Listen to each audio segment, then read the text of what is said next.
Hi, my name is Kent Christensen, and I'm the Virtualization Practice Manager here at DataLink. What we'd like to do is start off with a series of videos talking about cloud computing and how that might impact mission-critical applications in enterprise data centers. We're going to start off by defining cloud computing and then have some follow-up videos to expand upon that.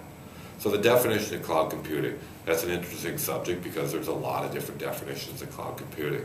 I was watching TV the other day and I recently saw a woman who had a family and she wanted to get smiles on all her faces at the same time. And of course she determined the best approach to doing that was going to the cloud. Well, that might help my mother understand where cloud computing fits in her life, for example. It may not necessarily help a CIO determine what's the impact on cloud computing on his mission-critical applications in an enterprise environment. So with that, we'll start by trying to give a definition. Generally speaking, cloud computing would be the ability to run applications on some internet-based infrastructure without building purpose-built infrastructure for that specific application, but being able to leverage the infrastructure on an as-you-go basis. So let's start off by some of the common definitions of cloud computing. First, we'll start off with the public cloud. The public cloud is probably the biggest opportunity for people to take advantage of cloud computing by definition. We'll start off with infrastructure as a service. Infrastructure as a service would allow us to run an application on somebody else's infrastructure on a pay-as-we-go basis. It's infrastructure built generically for almost any application. Examples would be Amazon's EC2 or Elastic Compute Cloud. There we can go in and swipe a credit card, find server capabilities, and be able to run an application and pay for what you use. Rackspace might be another example.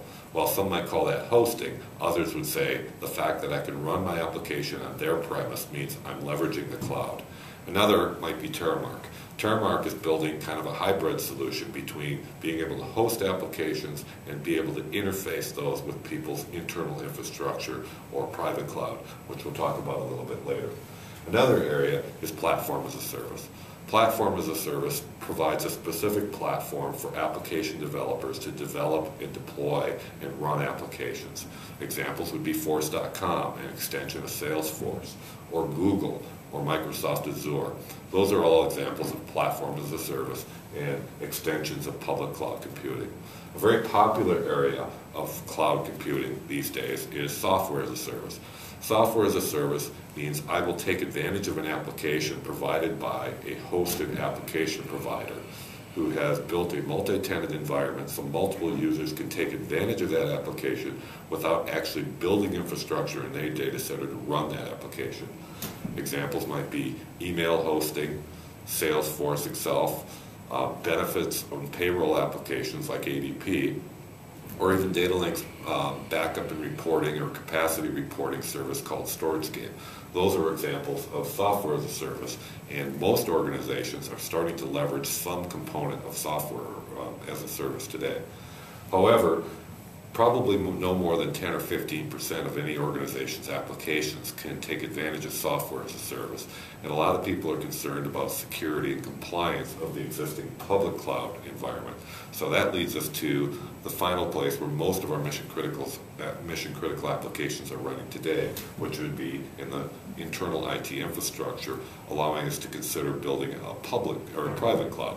A private cloud, by definition, would be extending virtualization across my data center and take advantages of a services-oriented, agile, elastic, standardized way of delivering those applications to the lines of business.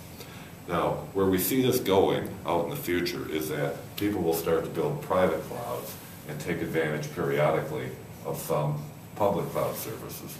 They may also take advantage of some SaaS services.